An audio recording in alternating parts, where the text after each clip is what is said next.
Welcome to the Rebcat Inside Stories series, conversations with creative talent and creative entrepreneurial businesses. We discover the inside stories that inspire and motivate creative people to do what they do.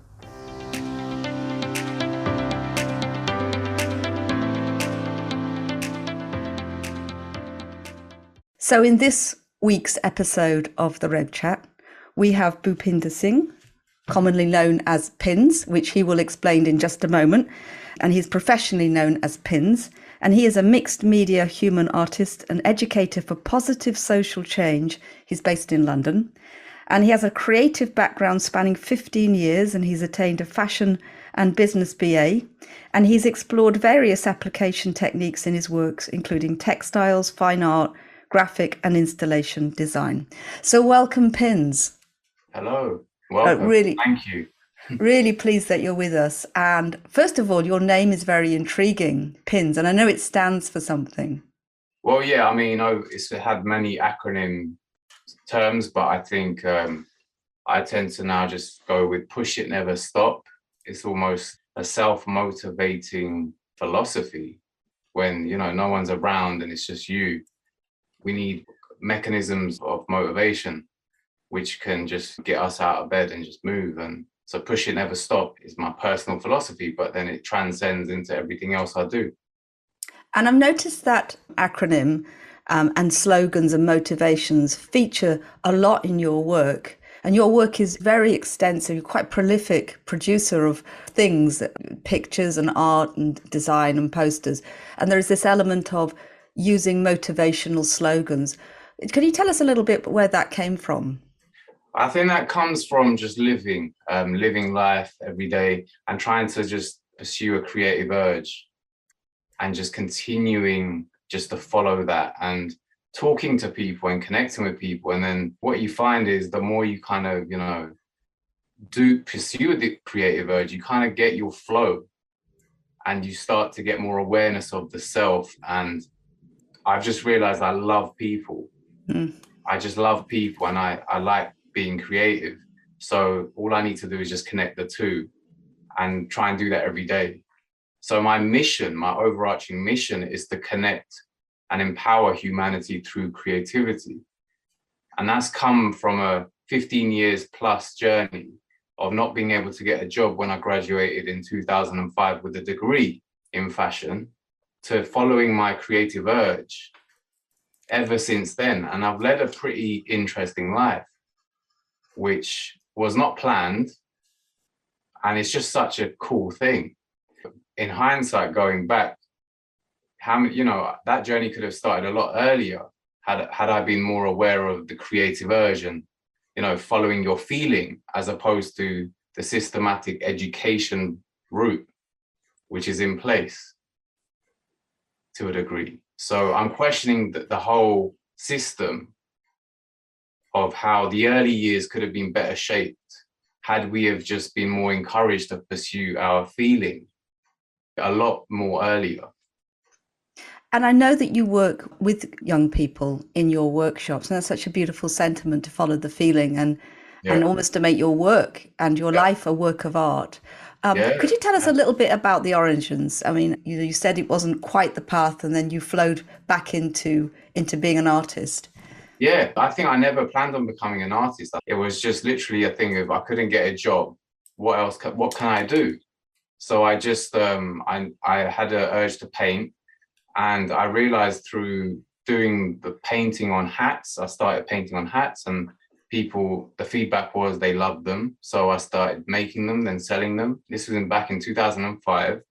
Then around 2006, I got employed by a charity, an education charity, who were delivering workshops in schools, creative workshops, and they employed me to run workshops, just delivering my creative work.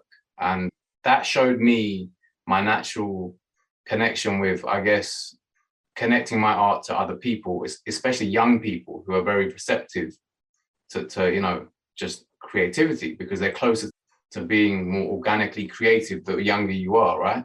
So you're more inclined to pick up a brush and not hesitate and use it than you are being an adult with the fear of being wrong. So often the fear of being wrong prevents us from actually pursuing our potential when we're older. So that's something which I recognize I'm more connected to the younger people instantly, because, yeah. So do you think it's something to do with that spirit of, we're just going to play here? It doesn't have to be work, it's just play. Cathy, if I told you today I woke up and play were the 4 letters that came into my brain, and you just said it without me even saying anything. So that's when you know we're meant to be here doing this. So play is the word. I think we need to go back to play every day. We need to go back to play every day. And that's almost a slogan right there. That's the really most, we need to go back to play every day. So to be able to do that, what is it that we need to change? We need to just have a sense of reflection on what is working and what's not working, and actually go back to the time of, being 0 to 7. Remember the time, speak to people that knew you when you were a kid, or go back to your essence. And what was your essence from 0 to 7 years old? And that's something which not many people can probably do, but I think we need to really sink deep into ourselves and actually go back to the core and to find out more. We didn't have no responsibilities. All we were doing was following the feeling.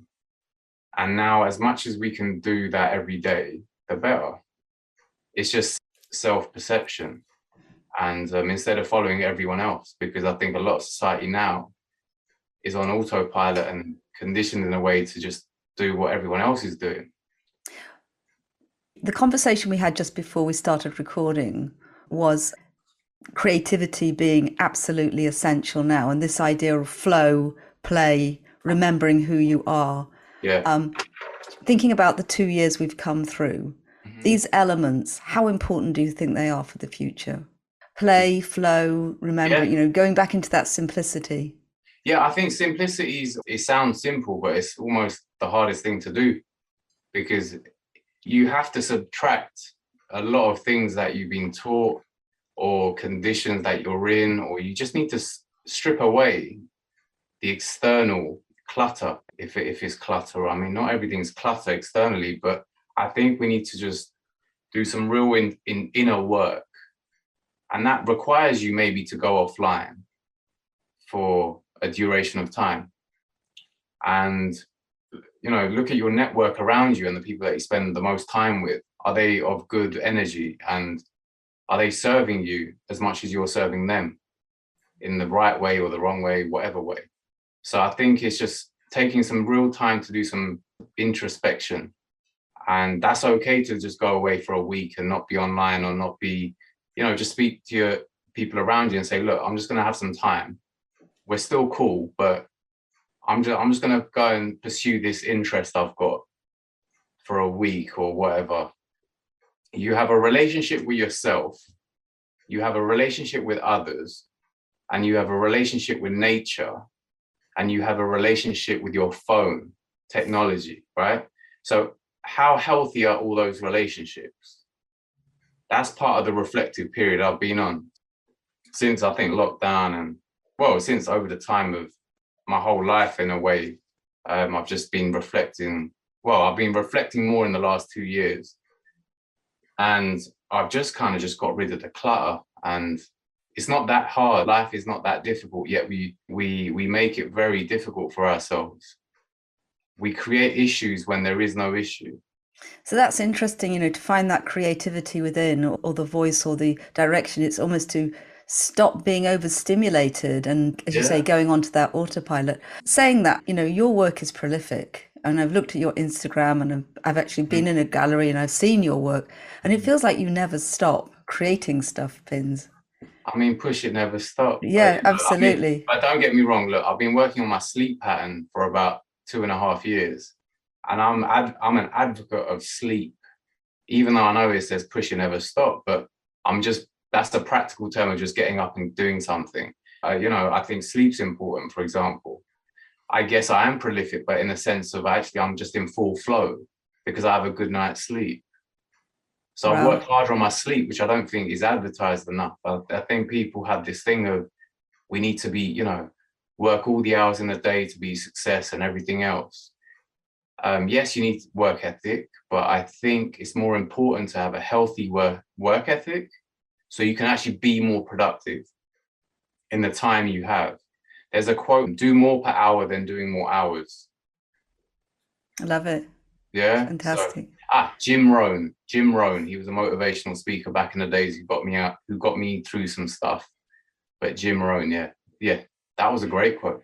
So your creative process is staying present, taking away all the stimulation and getting some decent sleep. Yeah, And there's something else that we discussed was in the process, which is all important, is allowing that to flow without trying to make it something in particular. Can you talk to us more about that? Right, when I'm creating now, and during my time, I think when we met around the Mayfair Times gallery shows and stuff, right?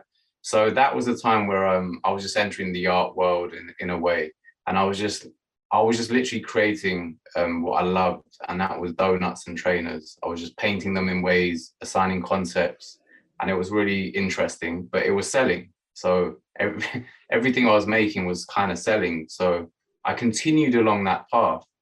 What do I feel to create? Not overthinking it, and just viewing the feedback on what I got from the journey I was on. So I'm just listening, talking to people. What do they like? Why do they like it? And most importantly, I'm just doing what I love to do. And I think that's the thing. So I just continue to do that. So you're working on that. I remember the donuts and the trainers and the pins, of course. And I'm looking now at your hat, and it's covered in pins. What are you working on at the moment? You know, I've got a couple of pop-ups at the moment, going back to the old school of how I used to, you know, just sell my wares and arty bits. You know, I used to do pop-ups in Brick Lane, festivals, Glastonbury. You know, in 2006, I was doing festivals, I was doing events, and just, you know, just getting rid of stuff. You know, we create a lot of work. So, and we don't want it lumbered at home all the time. You want to get it out there.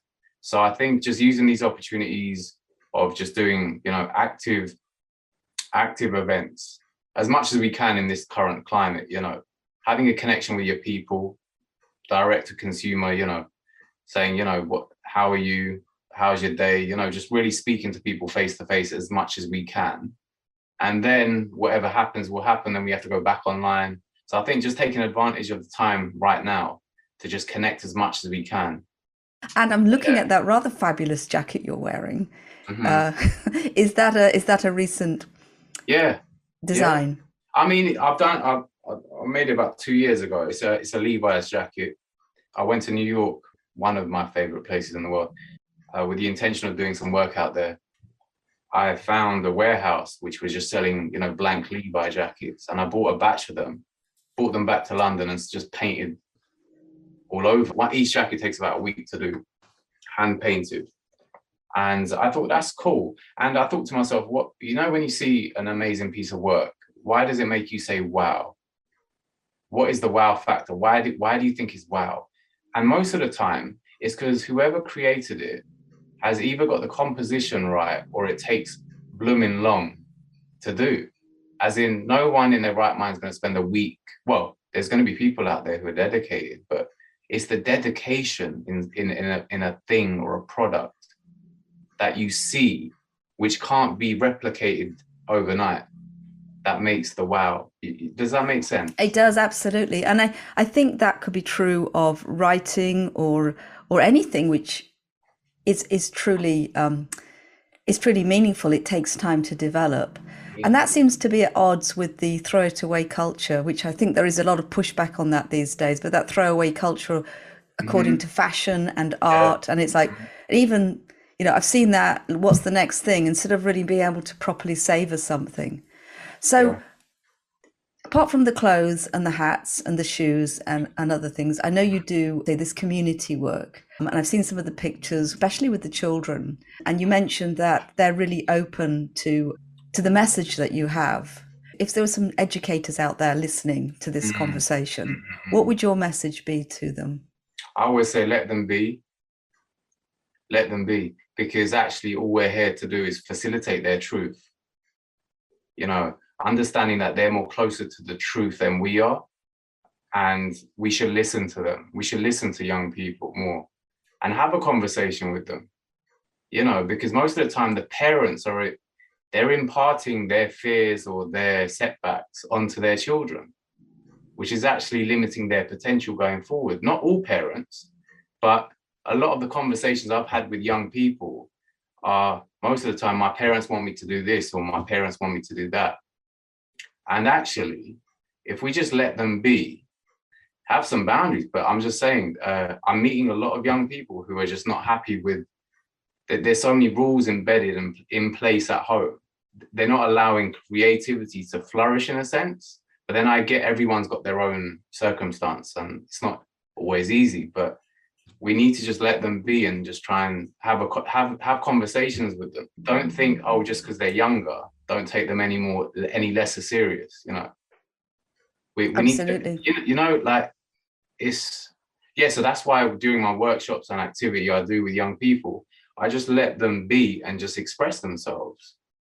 And then somehow we'll find a little gem in each person and then they build on that.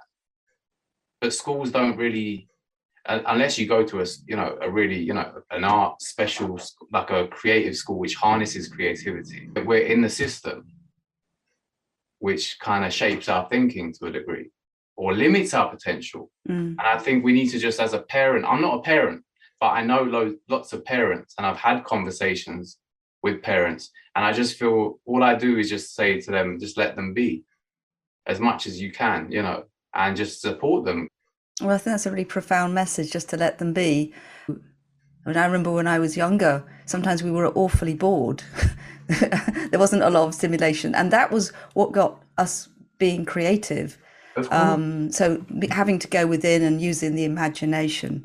So do you have any pieces which are your favorite? If I said myself as a piece of artwork, would that make sense to you? Yes.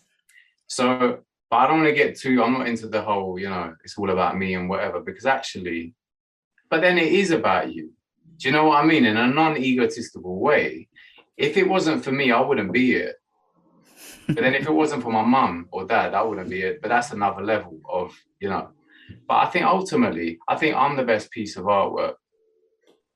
Because actually, when I go anywhere I go, I'm wearing what I've created, which is very evident when we meet or whenever we've met in the past during a show or anything.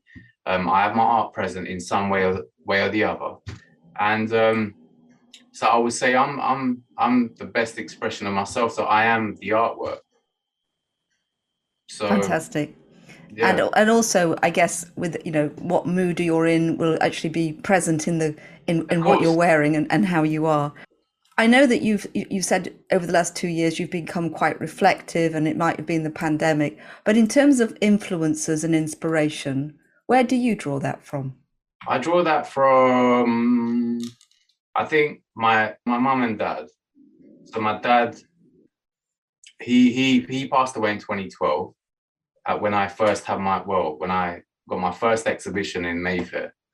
So that was a sad thing. But up until that moment, he encouraged my artistic kind of feeling, and he nurtured all, you know, during the whole course of my childhood to 2012. He was very supportive of that journey, and so was my mum. When he left, my mum, she just continued to support me, and my brother, you know, my brother as well. He's always been a great support in terms of, like, from afar, not directly, but I can tell he really, you know, he supports what I'm doing. So I think the essence of family, I think I've always had that.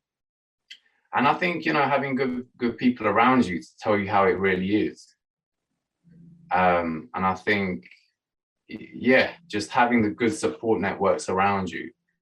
Well, that goes back to what you said about connection and relationships, and that you are supported and sometimes challenged. Of course. If to say, you know, what is this and where are you going? Mm-hmm. Okay, so what's next for Pins? What's next? I would say, what's next? What's next for me? If I said Cathy, I would say just not worrying about the next and just doing your best. each day. Wow. I'm really not. I'm really, we put so much emphasis on the next that we just need to do our best And show up. each day and show up. Yeah. Well, your work is so colourful. There's so much humour in it. I love the slogans because they're so tongue in cheek and yet they're happy. It's truly wonderful. How can people find you, get hold of you if they want to look at your work, buy a piece of your work, get something commissioned? Okay, so currently 2 options are my website, which is pinspired.com. So that's a P, then inspired.com. So pinspired.com.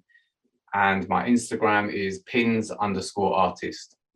Well, thank you so much. The messages are, really heartfelt, positive, and just looking at the stuff that you produce, the wonderful, beautiful work that you produce, it seems to be working. So keep on at it, Pins. Push it, never stop. And it's been delightful to speak with you today. Thank you, Cathy.